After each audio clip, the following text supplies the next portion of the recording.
Yes, yes, yes. This is the 4Bs, the world's most bullish podcast, back once again. This is pod 62. He's there, Mr. All-In, aka the $1 trillion man in new surroundings. Myself, Sir Neverlook, aka the excellence of execution. And no, he's not here. Dr. Evil 10%, aka the the people's champ, and Mrs. No Show, as always, nowhere to be seen. Nowhere. As always. As always. But yeah, new background, new Yep. house in the Citadel. Got my land, got a nice house. Now I'm figuring out how to cut lawns, grow veg. Also how to keep a water supply good and sanitary. 3 days of moving in, that water went off. It's one of the downsides of really not having Severn Trent to call up, go, where the fuck's my water, bitch? You just, like, my water goes off and it's like, well, the pump's in your barn and it's your pump. So you just go, You're responsible. I need to fix the pump, don't I? And I go, I don't know how to fix a pump. You call some people up that do know how to fix pumps. They come around the next day and they get it all working. And so it's all good. And now I know a lot about that pump system because I was a little bit wary of it before. I'm like, having your own water supply, it's fantastic, but it's almost, to understand it, it's a job for the future a little bit. Like I just push that down. And then it breaks on day 3. And it kind of forces you to go, well, okay, well, now I need to figure out how all this works. And the guy comes in, he explains it all to you. And it's great. So now I know how my pump room works, which is handy. So you're going for self-sovereignty, aren't you? In the Citadel. Exactly. The only thing that I rely on really now out here is electricity. And that comes through the grid. So I want to get some solar out here. And at the moment, obviously, I'm not self-sufficient with food at all. I've got a load of apples, load of plums, load of pears. They've got those for days, like literally thousands of the things. They've all just fallen. Good luck with that diet. Yeah, yeah, exactly. If you just at that, you'd be in a bit of trouble. So I obviously supplement that with some veg. I need to get some animals and put some dairy in there. And then I also need to get some nice big freezers and stock that full up steak, cows, sheep, just fucking stack it high. And then then that's all done then, pretty much off grid. If anything did happen, I can probably live for 6 to 12 months completely normal. You wouldn't even notice. Probably other than the sugary items, that's what we would notice. Like the treats that you get, they would be obviously gone. That wouldn't be a bad thing. That would almost be a nice forced detox. It would only be after a year where essentially we probably start to run out of certain items where it comes to meat, but dairy, veg, and fruit, and carbs, we'd be good. And obviously with water and electricity, we would be good as well. So yeah, it's still a work in progress. It sounds like the COVID came in a bit too early for you. Otherwise, you would have been fully self-sufficient, right? Yeah, it did. Yeah, it did really. But we got monkeypox. Monkeypox is coming along. If anything, like the COVID thing is what gave me a rock up my ass. I'm like, okay, I didn't think it was going to be happening this quick. So it's like, okay, they're getting used to really putting us in cages now, but our own cages. So yeah, and obviously I can see the next one building up. They've already declared monkeypox a global emergency, haven't they? So who knows what's going to happen this winter, the winter after. I don't think like COVID was a one-off. They've got used to that. I think they like that. Run. Yeah, it's a real just like stamp of control, isn't it? To go, look, just so you know, just in case you didn't think the government affected your life, boom, here it is. Switching your TV at 6 o'clock every day because we're going to let you know whether you're allowed outside or not. And bizarrely, people actually listen to it. So yeah, it's nice to now just be out, not have to even know. I wouldn't even know a pandemic happened right now. I just whatever, dude. Like I know about 5 people that live close to here, and that's kind of all you need. And they ain't stopping. They have farms and land to work, so they can't stop. Like they stop, they die, and like their businesses go under. So they will continue. And so yeah, it's the difference I think between country and city life. And cities, you're so dependent on the shop, and the shop is then dependent on what the government says. Whereas in the country, it's they just put two fingers up to government and go, whatever, like we've got stuff to do. I don't care what some guy on the TV tells me what I can and can't do and how many hours I'm allowed out of the house. So, dude, like the cows need feeding, the fields need hay baling, and the crops need picking. I'm just not going to just not do that. So they just do it, and then once you do that, you realize, like, what's everyone panicking about? It's fine. 100%. It's like I was also preparing for the apocalypse. If you look to my garage, it's like a full makeshift gym 24/7 in there as well. So I was ready on that front. I had the second freezer already ready, and so yeah, this time I'll be good to go. I'm not quite on the fully self-sufficient level, but hey, if there's any room in the inn, we'll be knocking. Yeah, there's a few spare beds. There's a lot of people after them there. Just letting you know. So it's, but yeah, after there's enough kind of land and potentially planning permission to extend, and that's what I do intend to do over the years to make it a proper citadel. At the moment, it's great for one family. Yeah, and a couple of visitors could kind of come in, but yeah, if I have like 2, 3, 4 families, it's like, okay, like, nah, this isn't gonna kind of work. If I've got some outbuildings and stuff, convert them, and yeah, who knows, we genuinely could have a little citadel hidden in the countryside in the UK. And nice. I'm pretty good at archery as well, so if you want me to stand on the roof, I can ping anybody that tries to invade the citadel as well. Yeah, I'm getting an archery kit actually. Nice. It's one of the things I want to get in. Yeah. Get a nice target and start slamming it. Yeah, just for fun. But yeah, it'll be good when D-Day comes and the Vax come running up the street and coming up to try and nick my potatoes or something. Yeah, smash them down. Keep that Vax off my land.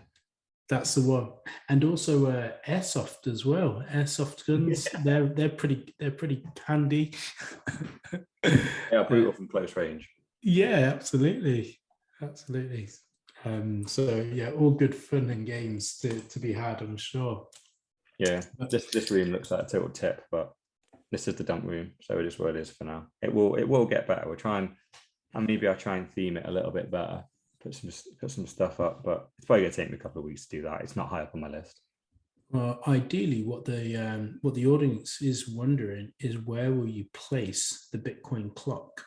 Yeah, well, at the moment it is there. Yes, yeah. It isn't screen. It is there.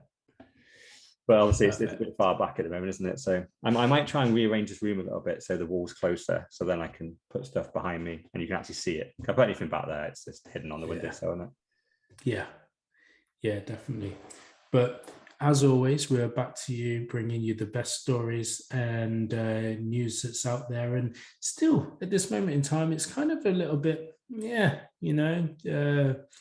never like to talk about the price, but obviously the price is one thing that gets everybody involved initially, and that's taking a little bit of a hit right now.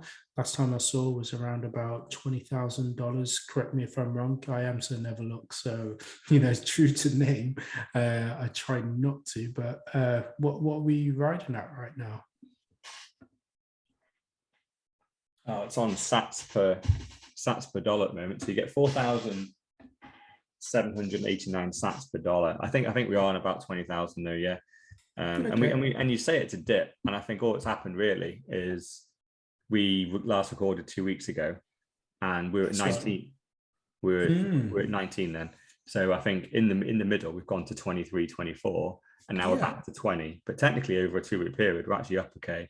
So I think all that's really happened at the moment is we're just banding, aren't we? We're just ranging between like 19 and 25k or something. We're just popping up and down, and Bitcoin's waiting to go. Is there going to be a big piece of good news and we'll go flying up? Always a big piece of bad news and we'll find a new low. Who knows which one it is right now. Yeah. I mean, this has been like, I say, a British summer for a crypto winter, because a British summer only lasts a couple of days or so, and it feels like when we have a crypto summer, it definitely doesn't last as long as the winter months at all. You know, we have these high periods, and that's fantastic. Everybody's like, hey, pump it up into the sky. You know, exchanges are ringing, and everybody's telling us, oh, how do I open up that account that you told me about months ago? And remember that show that you guys used to do? Oh, well, guess what? We're still doing it. And I might start listening to it, blah, blah, blah. But at these moments in time, no one wants to know, right? And it's cold out there. You know, I think from January of this year, we've just been going down as effectively in little bumps in the road, and we are where we are. Exactly. I think, like you said, I think typically the bull market will last less than a year, and literally less than a year. It'll probably be on average, I would say, between like 6 and 9 months. You kind of get started, and then it just goes nuts. And the majority of that bull market will actually be in the final like 2 weeks. That'll be the just straight up where everyone just goes, oh my God, this is it. We're going to millions of dollars per Bitcoin. Here it is. This is it. And the second people think that, that's the final stage where we're about to go down. And then you have 3 years of down. Like the first like month is brutal, where like 70% of the value will be slammed off the price. But then you just have 3 years of just ranging at a price and then dump, ranging at that price, dump. And it's like death by 1,000 cuts. It is. Just as you get associated to Bitcoin at a price, it's like, oh, you like that price, do you? Have another 30% being on suicide watch. And like, yeah, it's just nuts. And it really does. This is what Bitcoin does, though. It tests your conviction. Like, can you take kind of almost 10 to 30% cuts all spread out over 3 or 4 months over a 3-year period? And most can't. Most will just go, you know what, this is just too brutal. I think this is going to zero. And people just, the weak hands sell, and it leaves the true believers are left behind. And then we get those glorious 6 months where it all just rocket ships up. Everyone comes back, buys in way higher than they sold. And then the cycle just keeps repeating. It's just kind of insane how people always seem to just lose faith at the same times every 4 years. And it's time for those, the Diamond Hand Clubs to come together, hold strong. Now, a friend of mine talked about selling at the top, knowing, and I say this, knowing that it was going to dip, and then buying back in. And I thought I'd raise it on the pod. Why is this not a good strategy to do? Because you don't know where the fucking top is. You don't know where the bottom is. Exactly. No one thought this was 69K. We thought we're going to 100. So exactly. Why would you sell at 69? Like, why wouldn't you sell at 50 or 40 or 30? It's so easy in hindsight to go, oh, look, yeah, you could have sold at 69 and then bought 3 times more Bitcoin back at 20, and you look like a genius. But you didn't know that. And even now, we don't know 20 is the bottom. It could be a lot lower than this. So, and we had no clue that 69 was up. All it tends to happen, if you try and do that, a more natural way, and because I don't believe anyone thought 69 was the top, I would have believed that some people maybe thought 50, say, was the top. So maybe you would have sold 50K and gone, oh, that's a kind of nice round number. Humans like round numbers. So $50,000, that could have been the top. We could have bounced off that and come right the way back to 10K or something. So a load of people probably did sell 50K, and then it carries on to 60, or goes to 55, then 60, then 65. At what point do you have to admit, well, I was definitely wrong. 50 clearly wasn't the top. We're now at 65K. Maybe you buy back in at 65. It goes to 69, you go, I'm a genius. And then boom, down to 20. So all you did was sell at 50, brought less Bitcoin back at 65, and then got wrecked anyway. There's so many stories and so many people that get into Bitcoin and they straight away think, oh, let's trade it. Those people do not stand the test of time. Most of them on Bitcoin Twitter, traders all think they're geniuses during the bull market because the price is going up and everyone's making money. In the bear market, you find out who really is a believer. And it's been proven time and time again that hodling is just the best strategy. Don't try and second guess Bitcoin. It's just nearly impossible to second guess. Stack and hodl and just do that. Just DCA in. Don't try and be too clever. Don't come in and out of the market. Bitcoin will screw you. And like I said, in the bull market, the craziest gains are made in like a 2-week period by you thinking you know when the market is. Like you could miss out on that 2 weeks, which will be, you might as well have almost missed out on that entire 4 years now. And it could be devastating for you. So yeah, don't try and trade. Don't be too smart. Just be. It's the classic line: stay on bull and stack sats. It's hard doing nothing though. Very hard, but doing nothing is very smart, isn't it? Every time you hodl, that's a not selling decision. Yeah, you're still making a decision every single day. You're making a decision not to sell, and so just almost try and like trick your brain into going, I'm not doing nothing. I'm not selling. I am making a decision. And it won't work, but the real way is to put the cold storage, split the keywords, and put your ledger far away from yourself through 17 different lockboxes. And it's such a pain in the ass to even sell. You won't bother. That's how I do it. I put the Bitcoin so far away from myself, I can't even get to it. It's brilliant. It's brilliant. Just keep the ledger updated. They are, I think we spoke about it offline, they're retiring the original Nano S and just bringing in a new, I think it's the Nano X ledger. Yeah. So, I don't like that one. It's connected to your mobile, isn't it? Yeah. It's got Bluetooth on it. And the problem with all this stuff is like every single bit of tech you add to it, it's another attack vector. So you just want your device is kind of dumb as possible. Yeah. It just needs to do one thing. And the second it's got Bluetooth in it, connects to your mobile phone, I'm like, oh, that scares me. Bluetooth is very open. Obviously, my phone is extremely open. There's who knows what apps I've downloaded on that could be sniffing and seeing if a ledger's attached. So I just don't like the idea of this Ledger X. I've got loads of Ledger Nanos, and I think they're supporting it for like ever, though, aren't they? They're retiring it from selling new ones, but all the software will work on it for years and years yet. So there's no rush to switch from your Ledger Nano if you've got one. Yeah. I mean, these new ledgers as well, I mean, ultimately, they're all geared up to onboard shitcoins as well. And really, it's not even needed, and also the ability to trade using the ledger, again, not needed, because as we just mentioned, and as the hat always says every week, just hodl. It's as simple as that. Like you say, have a simple ledger that accepts and collects and holds Bitcoin.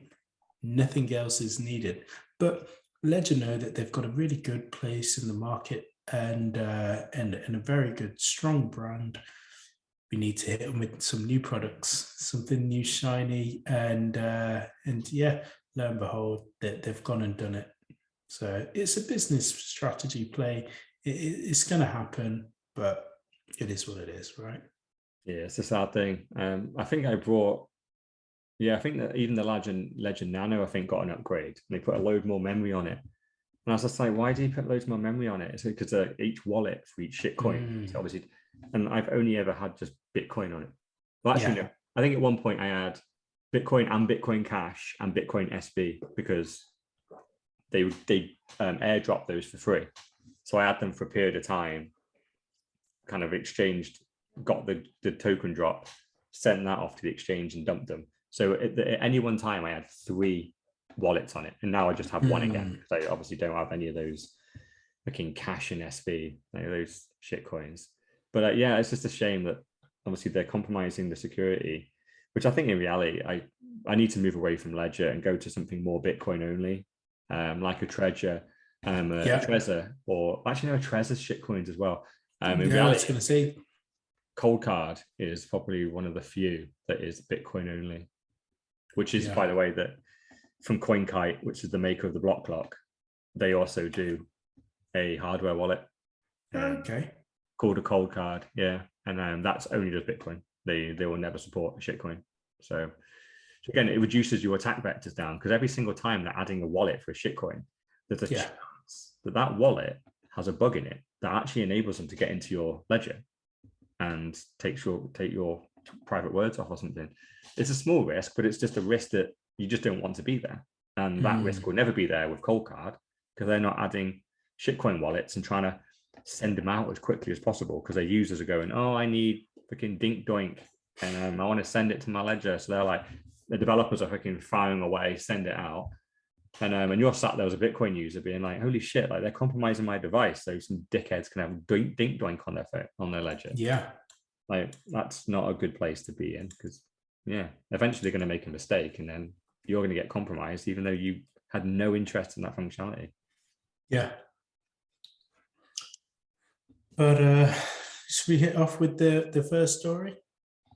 Yeah, I think we've had like 3 unofficial stories there, but let's actually go with the ones we've actually listed down here. So the first one was from the CEO of Binance, fairly large exchange. You may have heard of it, and the CEO CZ kind of downplayed Tesla selling 75% of their Bitcoin, which was also in recent news.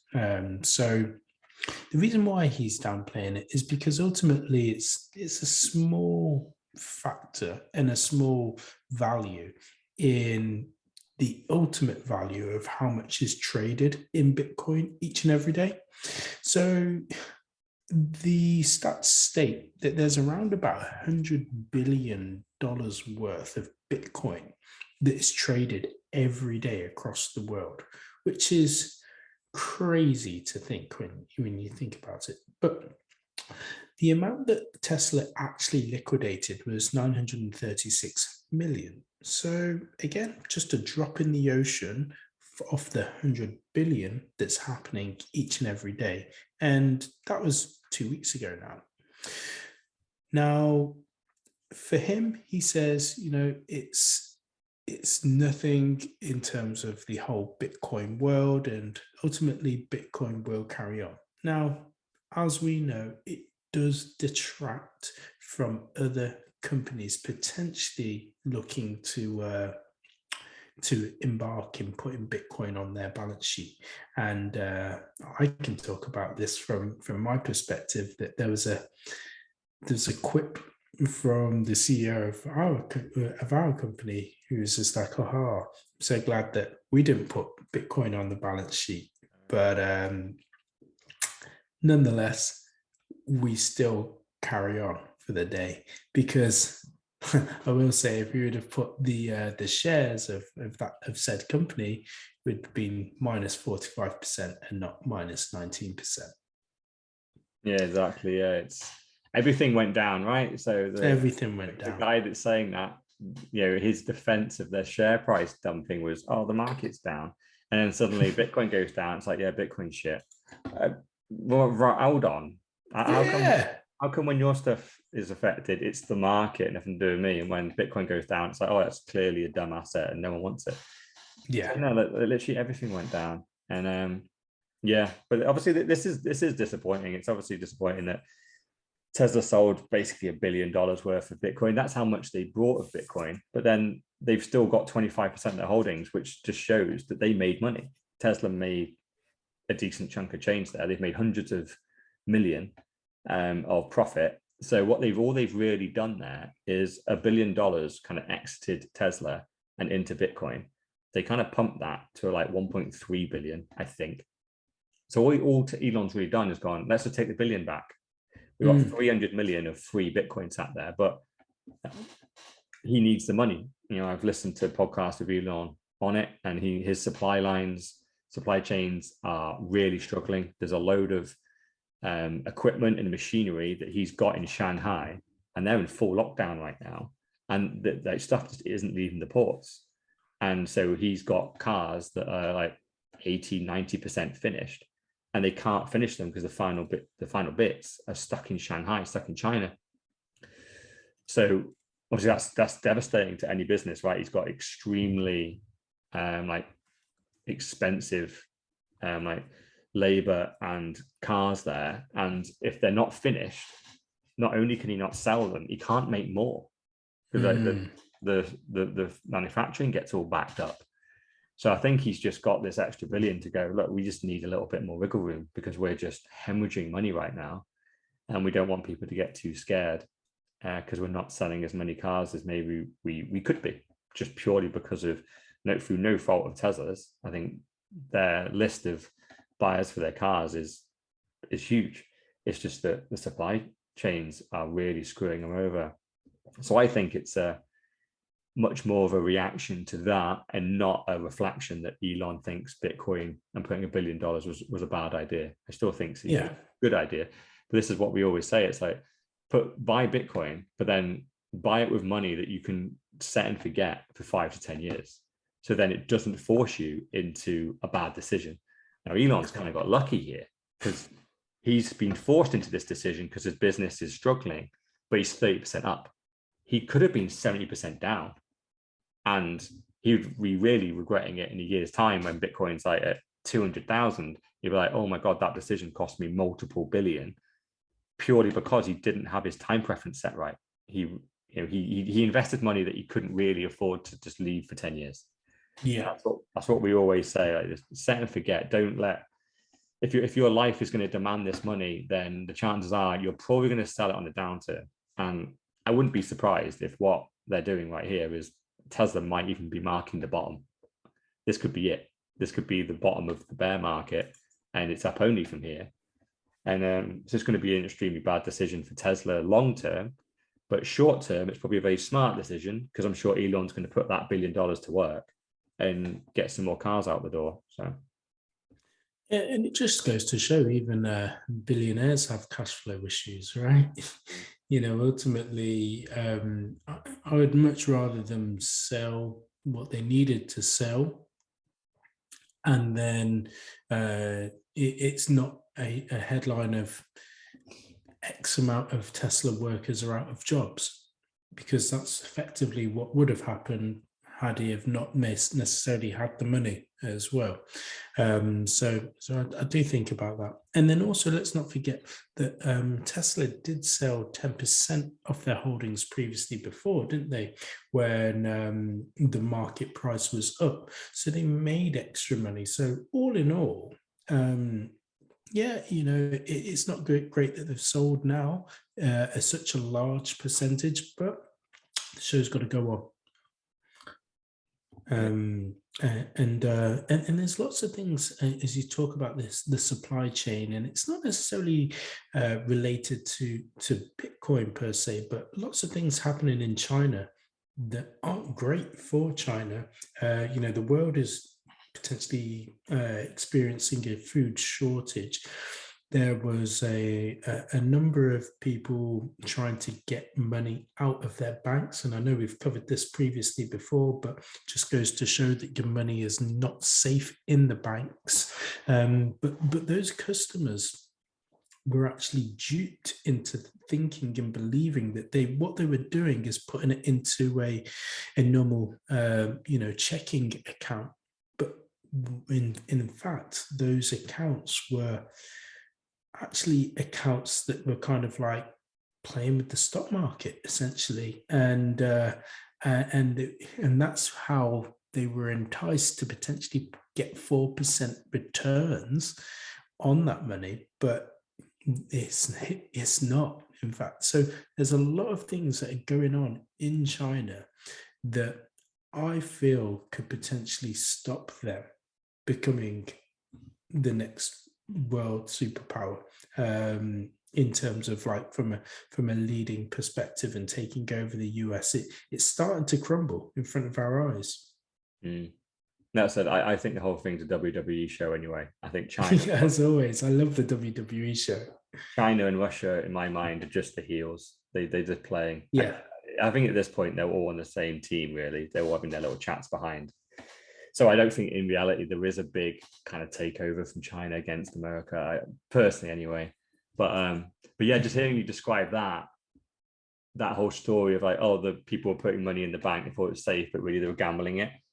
Only a couple of weeks ago, we're talking about obviously these crypto yield farming places that were again giving out a guaranteed percentage, but really they were giving it out to degens behind that were just yellowing the money. They all lost it, and then everything goes bust, and then no one can withdraw. We think that's almost exclusive to crypto sometimes, but there you go. It's in traditional banking. It's like literally what we've been saying the whole time. Like it's what and why we think that crypto isn't like uniquely bad. Like crypto is bad. Bitcoin is good. Just taking custody of your own Bitcoin is good, but the second you go into crypto, you're just in an iteration of the same problems that the financial market already does, which is just lying to customers. So the people that run the thing can become billionaires. But then the problem is they get so greedy that then in the end, it all just blows up. And that's what's happening with the banks. It happens with crypto. It's just every time someone comes up to you and just guarantees you a percentage, you just go, where's this percentage coming from?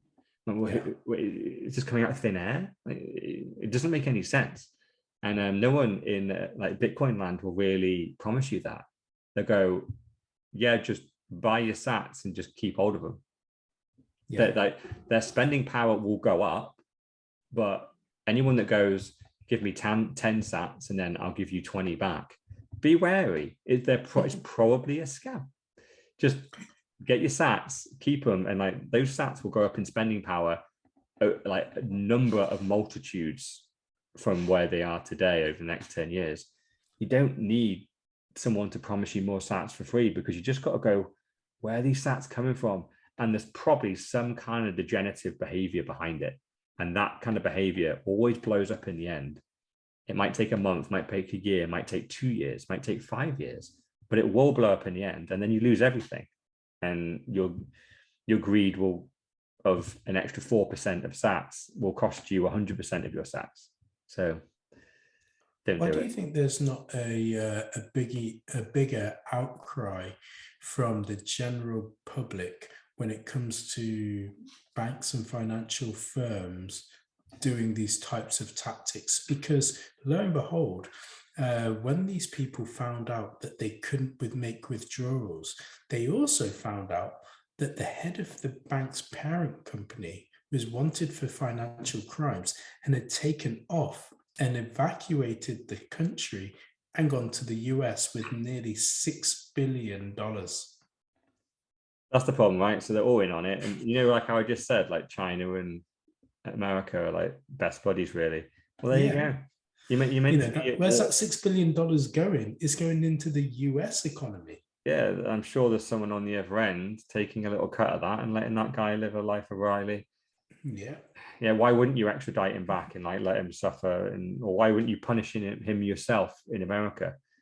It just doesn't make any sense. It's well, you don't want to punish him because the money that he's now got is now going to be spent into our country to make our country better, and therefore, let that guy go. Yeah, I guess so. Yeah, it's But when the financial banking crisis happened in 2008, there wasn't really that much of an outcry from the general public. Still to this day, there's not been one prosecution either.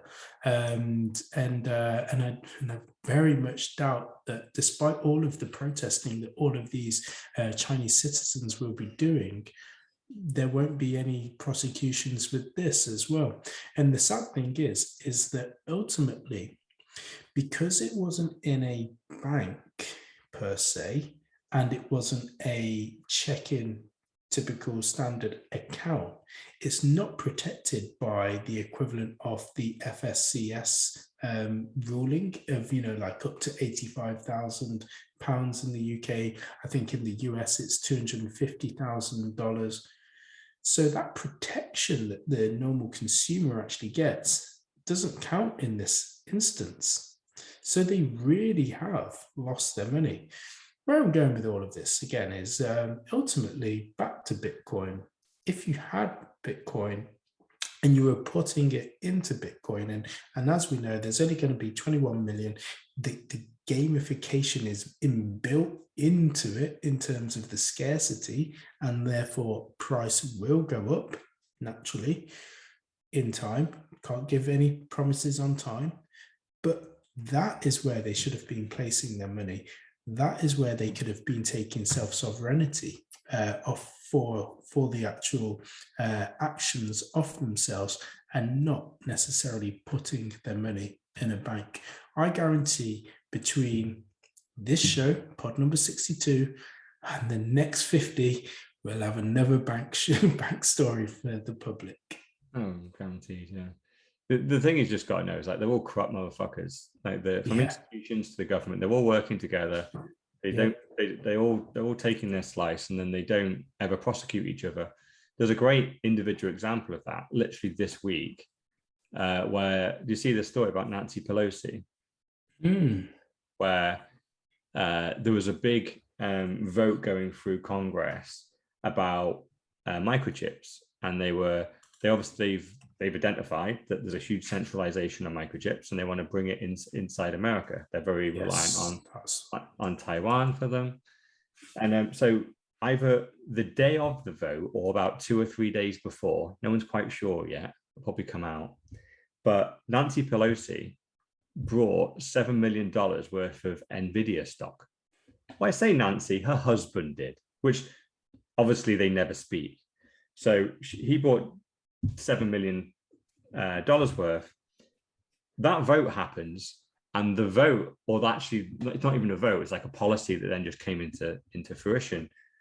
It basically $50 billion worth of taxpayer money was going to be given to a couple of microchip companies in America to compete against Taiwan. So clearly, all the stocks in those companies went through the roof, because they now just have a shit ton of free money to just make products and profiteer off. And so in the space of, I think, 24 hours, Nancy Pelosi made $600,000, which is 3 times her salary. There's not a clear example of that in my mind of insider trading. You know, she is very clearly on the regulatory boards of deciding what happens in that industry. And her husband invested millions of dollars in a decision that his wife would voted on a day later and made 3 times the salary. It's so obvious, right, that these politicians aren't in it for the salary. They're in it to become millionaires on insider trading. Usually they're smarter than this, and they wait until they leave someone on the inside to then profiteer on the outside. But Nancy's doing it while she's still there. Someone asked her about it and said, do you ever speak to your husband about what happens, and does he ever trade off the back of your information? And she just went no and stormed off stage. It's just like, she's clearly lying. It's like you can't have a clear example of why would he buy $7 million of NVIDIA stock on that day. He clearly knew that Nancy was about to sign off on $50 billion to that industry. It was going to send the stocks through the roof. Like, there's so many examples of this that just we can't trust a single thing they say to us. And they're profiteering, and like you said, like, no one seems to really care. Like, this becomes a meme all over Twitter, but if you look at the mainstream news, no one's talking about the fact that Nancy made 600K in 24 hours. No one gives a shit. And you just go, why not? Why doesn't? Because imagine if Elon did that. Yeah. Or someone they dislike. It would be front page news globally. But because Nancy does it, a sitting member of Congress, clear corruption, clear insider trading, I think that comes with huge fines and a prison sentence. It's not even mentioned. There's not even a hint that anything's going to happen. It's like she's done it so many times before. It's like, it's just Nancy. Good old Nancy. It's like the clearer they do it in front of our faces, the better it is. You know, it's like, yeah, I'm pulling your pants down right now. Nothing happening here. It's like the Hunter Biden stuff as well. Yeah. Like, couldn't get a better scandal, right? He literally filmed himself bagging hookers and doing freaking crack cocaine. Imagine if that had happened to Trump's kids. Like, that would have been headline news forever. Like, but with Hunter Biden, they pretty much just went, oh, he's nothing to do with the president. What are you talking about? And they just stopped talking about it. I think they talked about it for like 24 hours. Obviously, the internet is still talking about it now, but it just gets brushed under the carpet. And you just go, yeah, you're either on their team or against their team, and the media are just completely complicit, and they just do what their government. No one's talking about it. You know, that is newsworthy news. No one's talking about it. Like sometimes like there's like sex scandals and like cheating scandals with politicians like themselves or their family, and go, come on, this isn't really news. Like, okay, someone's cheated on their wife or something. I get it, but it doesn't necessarily affect their job, right? But this guy's like shagging hookers, filming it, and doing crack cocaine. He's supposed to be working on behalf of the US government in Ukraine, by the way. So that's just hilarious, obviously, based on what's happening right now. And he's been there for 10 years, collecting big salaries, 20 grand a month or something he's been getting. Yeah. You just go, this is huge. This clearly affects his ability to do his job. This isn't just a scandal. But again, yeah, no one cares. It's just like, well, clearly they don't care because Biden's their puppet and they don't want to degrade the puppet any more than his dementia already is. I mean, the puppet can't even read the teleprompter right. So, yeah, well, one person that's not a puppet is the first female UFC fighter that is due to be paid in Bitcoin through the Bitwage partnership, and that is Luana Pinheiro. Hopefully I've pronounced her name right, otherwise I'm sure she'll slap me for it. But what do you think about this? Yeah, it's great. It's a great story. And I actually love her quote in this. It's actually interesting that her boyfriend did it first and then she's come along. So congrats to him, Matthias Nicolau. So he went on in March onto a Bitcoin standard. She's now come on in July. So congrats to him for orange pilling his missus. We all need to make sure we do that. It's the first person you should orange pill is the person you are spending your life with. But I love the quote in here that says it's all about time preference, because it takes 10 to 15 years for someone to get a black belt in Brazilian Jiu-Jitsu. So my time preference here is equally long, if not longer. I'm like, yes, she has been orange pilled perfectly here. This is exactly what we're talking about. I'm probably going to nick this analogy and go, yeah, it does take 15 years to get a black belt, because guess what? A black belt is fucking precious. Not many people have them, especially in Brazilian Jiu-Jitsu, because you can get to a brown, I think you get to a brown belt within like 3 to 5 years or something. But that final step from brown to black, your sensei will pretty much make you wait another 10, because it's more about commitment, dedication, all that time. Like, do you turn up time and time again? Do you teach others? Are you a mentor to others? And are you continually learning and all that type of stuff? And it is about time preference. This is exactly it. Like, if you're here for quick gains, if you're here to quickly come in to complete Brazilian Jiu-Jitsu, you won't get your black belt. You'll get a couple of belts, and then they'll just go, look, this isn't for you. Like, don't come in here to complete it quick. This is a long, it's a skill, it's an art form. And they purposely make you wait 15 years, because then only the absolutely best and most dedicated have a Brazilian Jiu-Jitsu black belt. It's a very coveted thing. There's plenty of other martial arts that give out black belts like confetti, and then they're not worth anything, right? If you have a black belt in Brazilian Jiu-Jitsu, everybody knows, like, oh, you're a guy, because you've done that for time, because no one will give you a black belt easily. And to come into Bitcoin with that type of mentality is just spot on, because it's exactly right. You know, she obviously gets asked about, oh, aren't you scared about volatility? She's like, not really. Volatility means it goes up as well as down. So I want it to go up.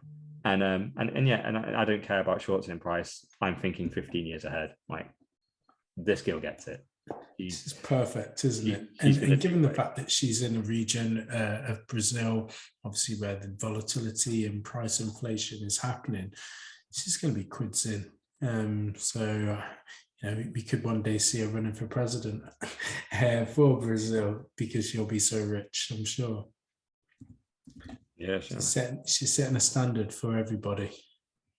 Yeah, it's quality, because sometimes I see these sports stars come in, and I am a little bit worried that they're in a little bit for the short term, but she's very clearly not. She clearly gets it, and so more sports stars need to follow her example. And who knows? She's 15th at the moment, isn't she, in her weight division in the UFC? Yeah.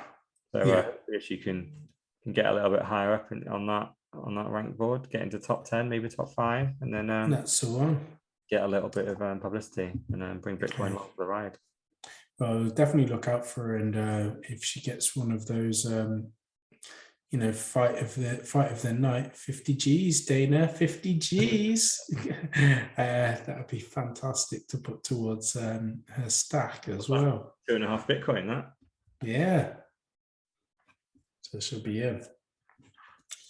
Cool. So the next thing I want to talk about, it wasn't necessarily a story, but more of something that I came to find out today. So I was speaking to somebody quite high up in one of the exchanges that's out there, Bitstamp. I don't mind saying the exchange. And she told me that out in Slovenia, when she was visiting Croatia, she passed by a mall, and that mall is called BTC City. And I wanted to ask yourself, and obviously if Dr. Evil 10%, if he was with us, no point in asking Mrs. No Show, she's never with us. Had you ever come across this or heard about this place at all? Nope, never heard of it until today. Yeah, so 450 shops in one place, all accepting cryptocurrency, i.e. Bitcoin.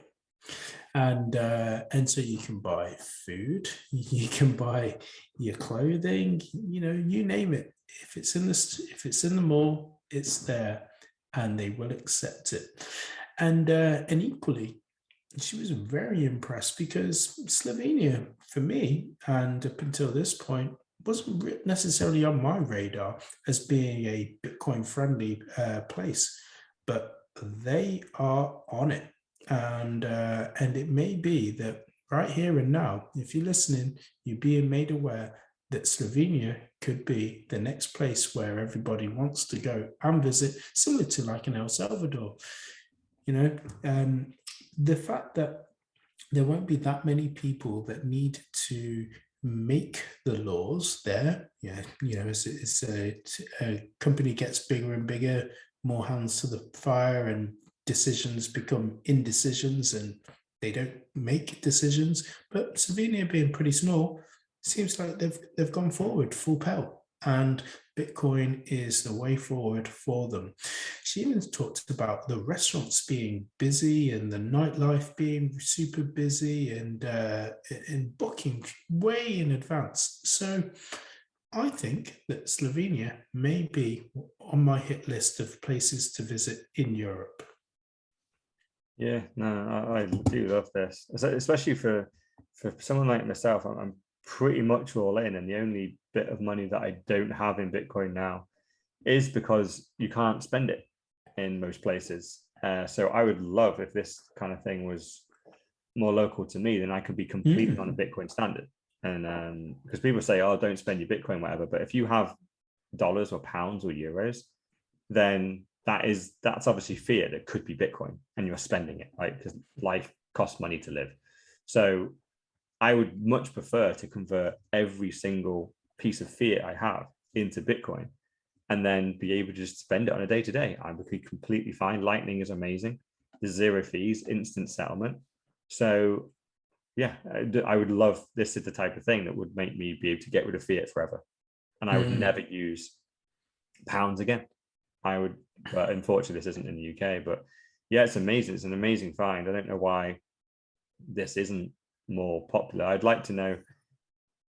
I'd imagine they accept Bitcoin. They probably also accept whatever the local currency is as well in Slovenia. But euros, see, this is another thing. It's funny you say this, because I was researching it, and they were one of the first countries that was in the euro as well. So yeah, they've been using euros since around, early 2000s. That's crazy. Yeah. So big up Slovenia. Hopefully we'll see you soon. Especially, did you say early 2000s? Because Bitcoin wasn't made until 2008. No, I mean euros. Oh, euros. Right. Yeah. Yeah, no, it's sweet. It's yeah, I agree. Like we should visit and try and support the business because I'd be interested to see what the percent of Bitcoin purchases and fiat purchases are. I'd imagine that the majority of people by walking in still paying fiat, but Yeah. the fact that they all accept Bitcoin is kind of crazy and great. So we need more of this. We just need Bitcoin just being more just spendable and usable. Yeah, just a quick Google. So Slovenia introduced the euro as the first of the 10 countries that joined the EU on the 1st of May 2004. Talking of which as well, again, since we were off last week, we're seeing the demise of a currency right before our very eyes in the euro, with it being pretty much one-to-one with the dollar. So losing its buying power. Surprise, surprise. Once again, a currency is dying in front of your eyes. Remember pesetas? Do you remember drachma? Do you remember the francs? You know, remember lira, pesetas? Like all of these have gone. Yeah. It's even worse in the fact that obviously we're comparing this to the dollar, and the dollar's in the toilet right now. Yeah. You know, their gas prices are more than double what they were from last year. So to have underperformed that, that just shows you how bad the euro has suffered. Have you seen some of Biden's recent tweets about all this? He's just absolutely hilarious. Yeah. I saw one today, right, where he had a load of images. He's clearly, obviously, I say Biden, it's just I was gonna say he doesn't know what a fucking phone is, or never mind what he does. Like he can't tweet, but they're posting images and then flexing, where the images are showing how much the average American has saved from the gas prices coming down in the last week, completely ignoring the fact it's gone up by 3x. It's come down about like one of the X's. I think it went from like $2 3%. Yeah, it went from like $2 to $8, and now it's down to like $4. So okay, he's got it down 50%, but it's still up double from where it was.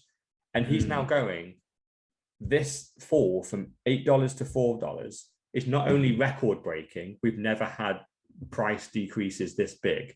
We just go, well, that doesn't count because you've never had price increases so big the last 2 months. You can't marry the two together and claim the decrease and not be sorry for the increase.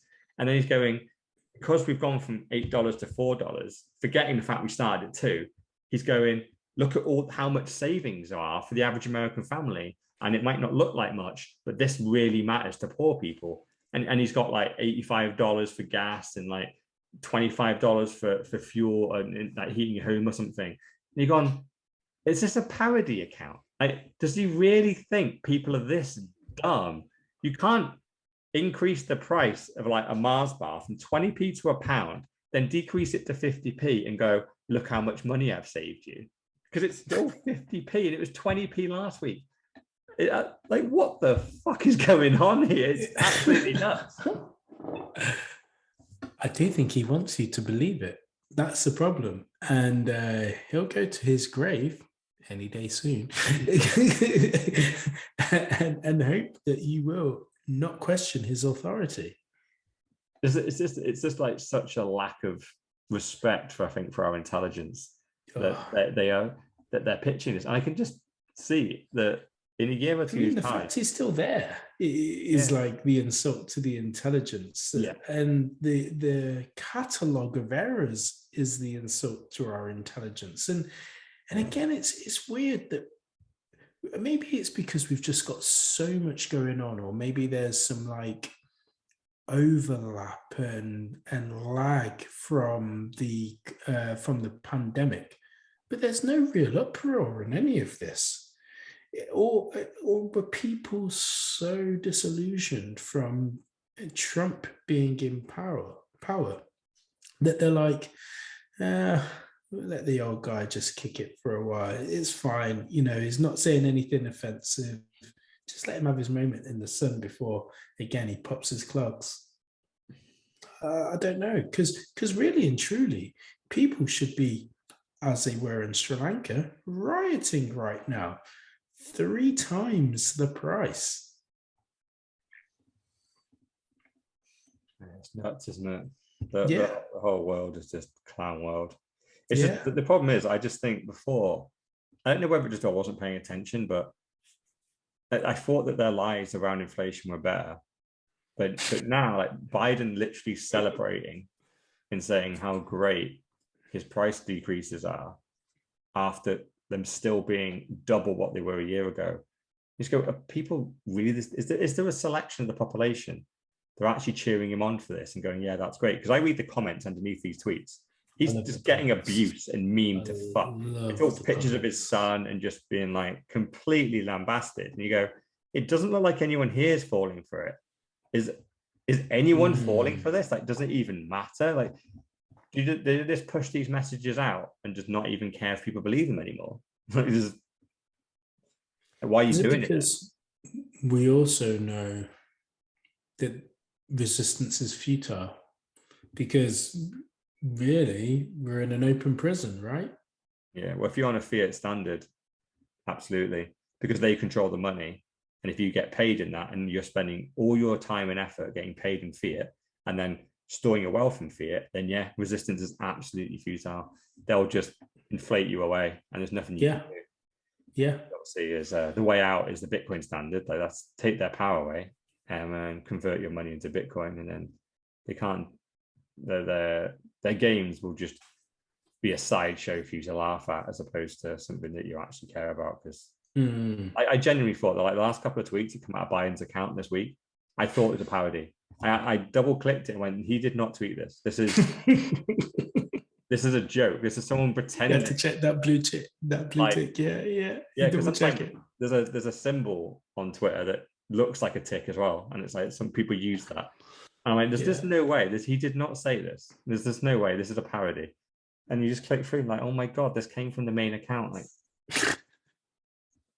and then there's multiple of them. It's just, they clearly think. Please don't be from the main account. Please don't be. Oh fuck! It's the main account. Yeah, it's like they really are talking to us like complete morons now. Like, if a company did this, right, where they literally like put the price up of something by 3x and then decreased it by 1x, and then went, look at the discount. Like, no one's fucking buying the product. They're like, you're literally scam. And if anything, like, that's actually illegal, isn't it? You're not allowed to go, oh, I'm going to sell this phone for like $100. But what I'll do first is just pretend it's worth 1,000 and then decrease it by 90%. And then you think it's a deal at $100. Like, no, you were always going to sell it for $100. Stop pissing about.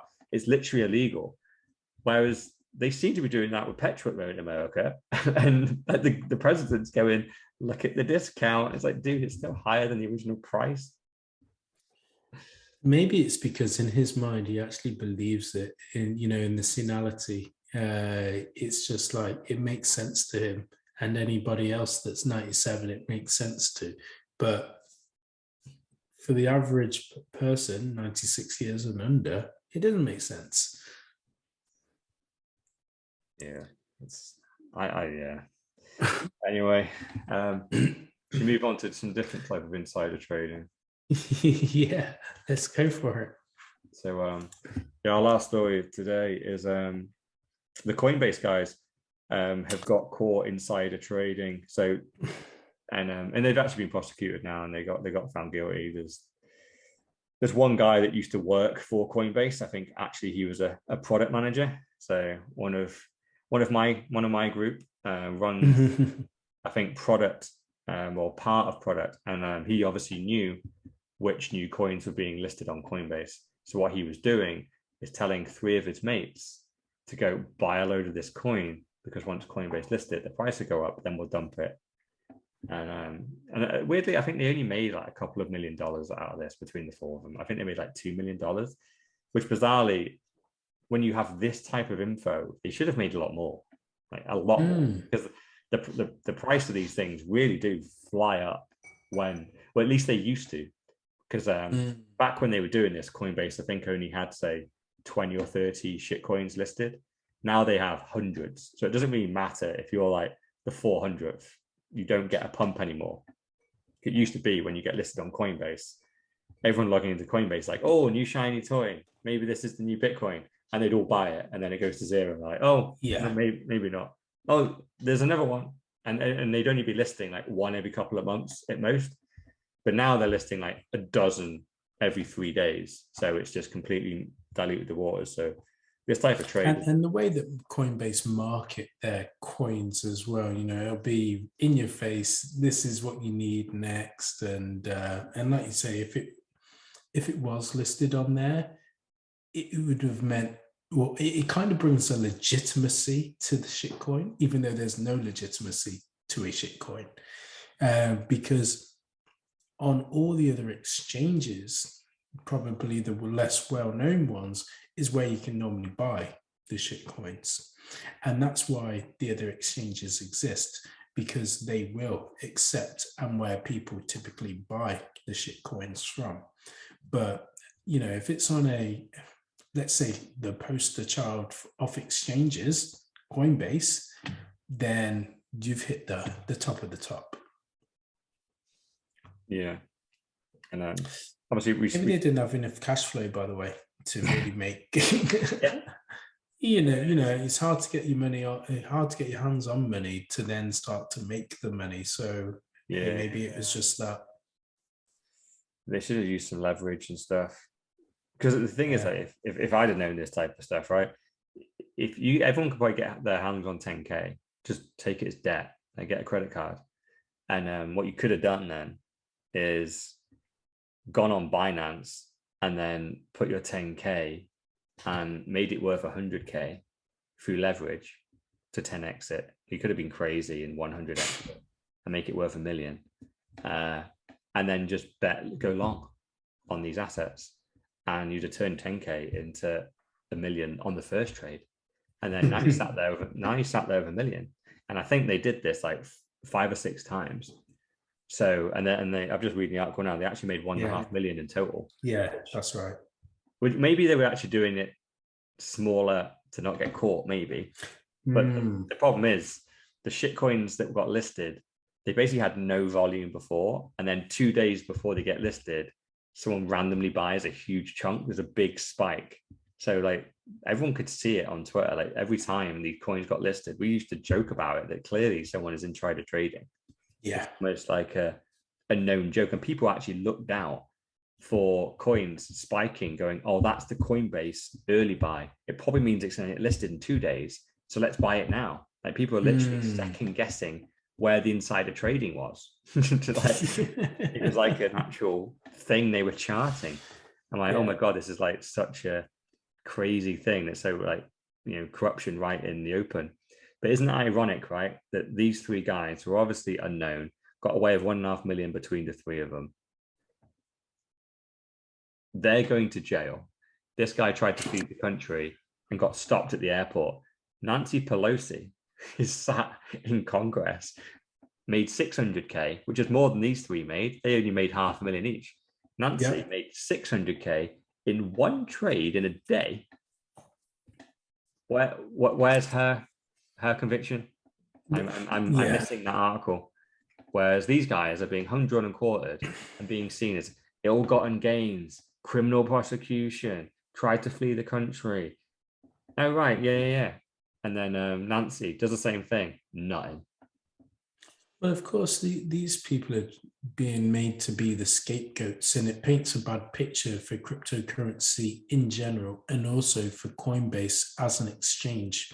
And they need a story that sits behind it. Now, we know that every trading desk and foreign exchange has probably had some sort of insider trading going on, because it's kind of like a fraternity. Bitcoin is a community and a fraternity where people talk to one another, and it'll be the same in that world as well. So, I bet my last fiat pound and my last Bitcoin that it's happened previously before. But as you say, there's just been prosecution that's gone with it. But now we've got a prosecution when it comes to a Bitcoin or a crypto exchange. And then we've also, as it says in the article, insider trading involving NFTs.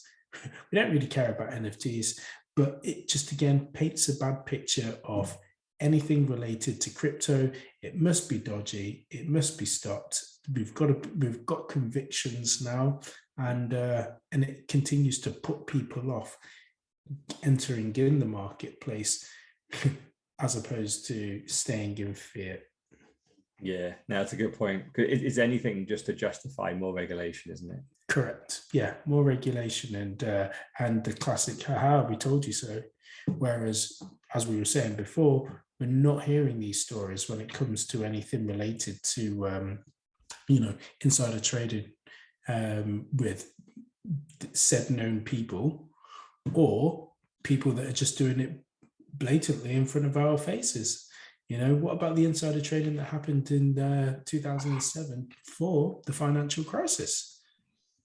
Yeah, well, I was just reckless. Yeah, it made a great film in The Big Short, but still. It's got fucking Margot Robbie, Brad Pitt, and Christian Bale in it. Yeah, couldn't get a better cast and a better film, but no one's watched it. I think the people that are just still think it's fiction. Yeah. Surprise, surprise. There's going to be a Big Short 2 coming out soon.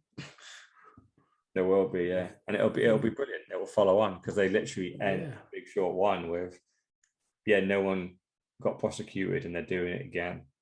So they can just roll it in and go, guess what happened? They did it again. But this time it's even bigger and even more catastrophic. And correct. Yeah.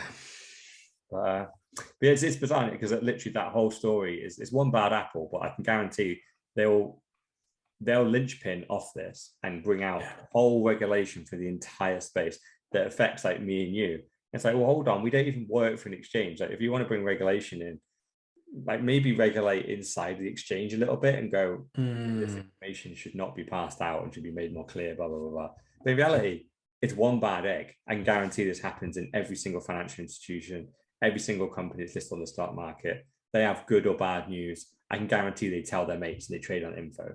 So does that mean the stock market should get closed down and regulated like to death so people can barely buy and sell stocks? No, it's just a bad apple and you prosecute the bad apples and you move on. That should be the case here, but I can guarantee this is going to spawn another reason to go, oh, we need to know every single wallet address. We need to KYC at the beginning and end of every transaction over $100 and just go, oh, fuck off. Nah. But it's coming. We know it is, and we just have to ignore it. Yeah. As always, one of my mottos now is just don't comply. The number one actually is don't listen in the first place, because then you don't even know you're not complying. But then if they do get to you and they actually manage to get that dumbass rule in your head, don't comply then. My number one rule is don't even listen, so you don't even waste your time knowing what nonsense bollocks they're like trying to get you to do this week. Yeah, that's the one. It's interesting how they keep on repeating their names as well throughout it, isn't it? In bold, and I don't know if there's a little bit of racism there. Oh, right, yeah, I think they are Indian, aren't they? Yeah. I think if anything, they're just trying to shame them, right? It's just I think if it's a bit of an example to everyone, just to go, you know what, if you do this, we're going to write your name in an article. It's going to have big government letters on it. And we're going to say your name 15 times, just in case there's any confusion as about who we're prosecuting here. And if your friends and family aren't quite sure, like we're making sure that when someone puts your name into Google, this is the first article that comes up. We listed you 15 times in this bad boy. You're coming. This is number one. This is now you. You're defined by this case of fraud.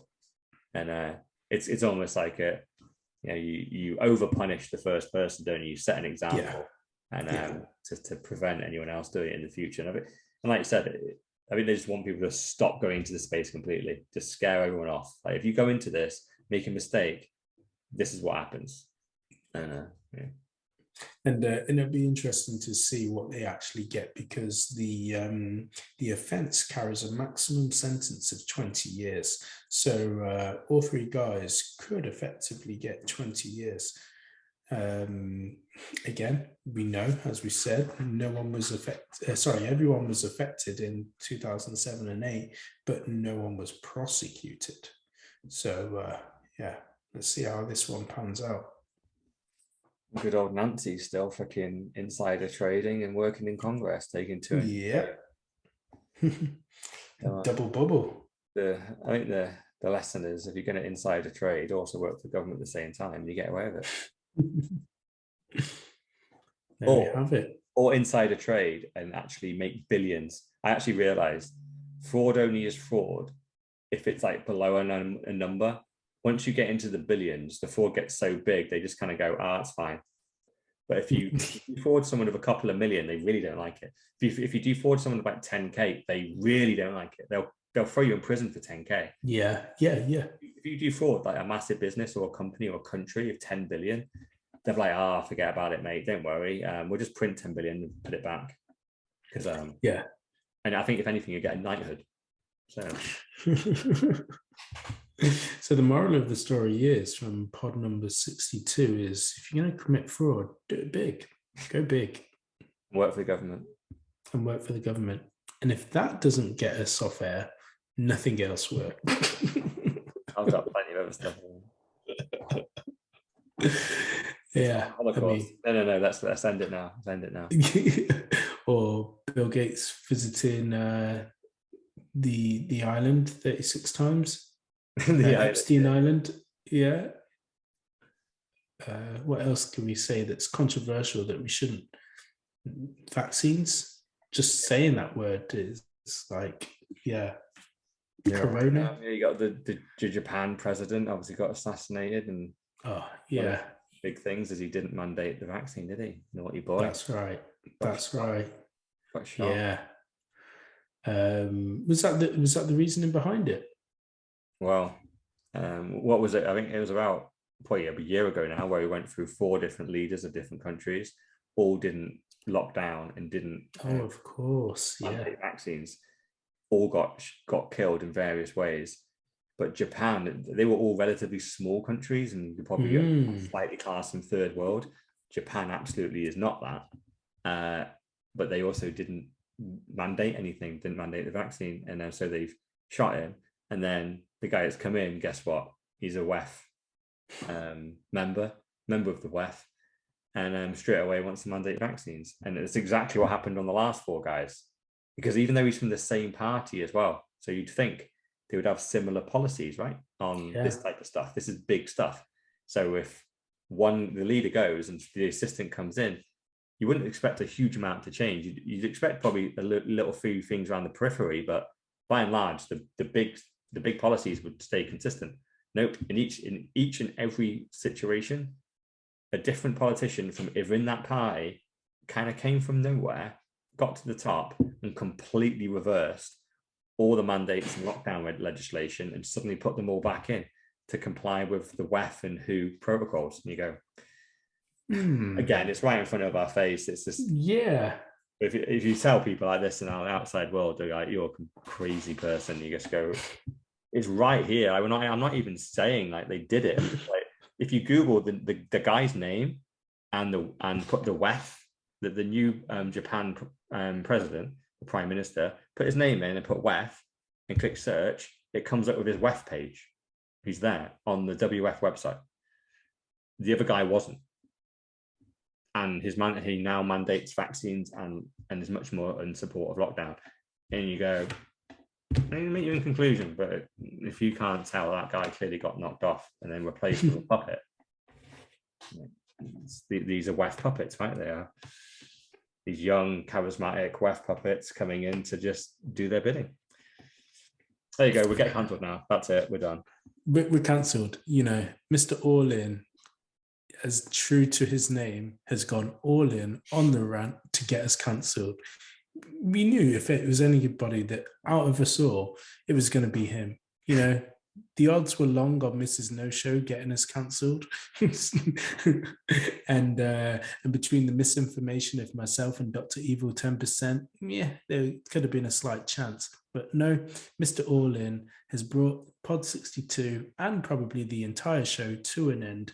This has been myself, Sir Neverlook, aka the Excellence of Execution, bringing you the world's most bullish podcast, The 4Bs. Peace.